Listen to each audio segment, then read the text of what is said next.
Good morning mga kainaman. Pinag-prepare ko ng breakfast si Brownie at hindi sa amin maulan. Pagkagayong maulan dito ay kuwan. Hindi pa silong-silong, hindi makakapangain ng maraming damo. Pero nasa gubat naman, mamaya tatawagin ko pagka-prepare na. Pero hindi na ito naman yung walang lahok, walang pagpalasang noodles nun, kaya siguro naman yung safe. Saging, tapos tinapay, babila ko tinapay. Saka ang kanyang paboritong kape. Good morning mga kainaman. Mga kainaman, prepare na ang breakfast ni Brownie.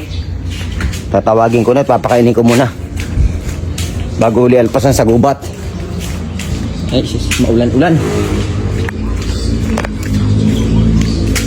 Ano hindi nag-alalayo? Laglaan din nila sa apay ikot-ikot. Brownie! Brownie! Tara, kakain muna. Mamaya ka na uli diyan. Tara.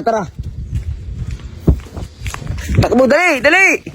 Bilisan mo, pag ako nadapaan na naman eh. Bilis, may pagkain ka din eh. Woo! Tara din eh, sa kusina. Nandun eh sa kusina. Oh. Wow! Mamaya ang kape at bakakuan.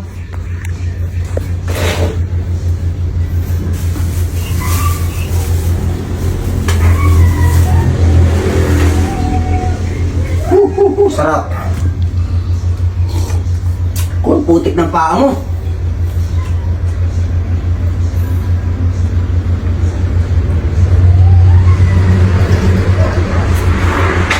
Basta pag naulan, sisilong. Na.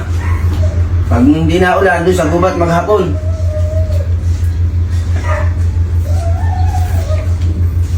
Iubusin mo muna at mamaya yung kape.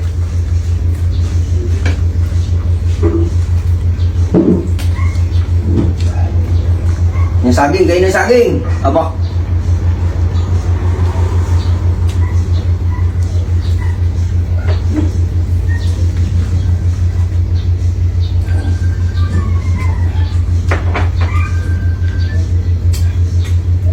Kakape ka pa.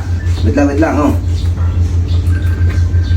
Kaunti lang ang kape. Kung ang takaw mo sa kape, magkakasakit ka ng never use. Okay. Turong pantara. Okay na yan. Kaunti lang ang kape, magkakasakit ka ng never use. Oh, binakasan pa ko din sa akin tinapay. Last na rin na. Tama na rin na last na rin. Buti na, tama na yan. Wala na tayo mamaya tanghali. Tara na. Dini. Balik na doon sa gubat. Takbo! Dali! Woo! Doon na sa gubat.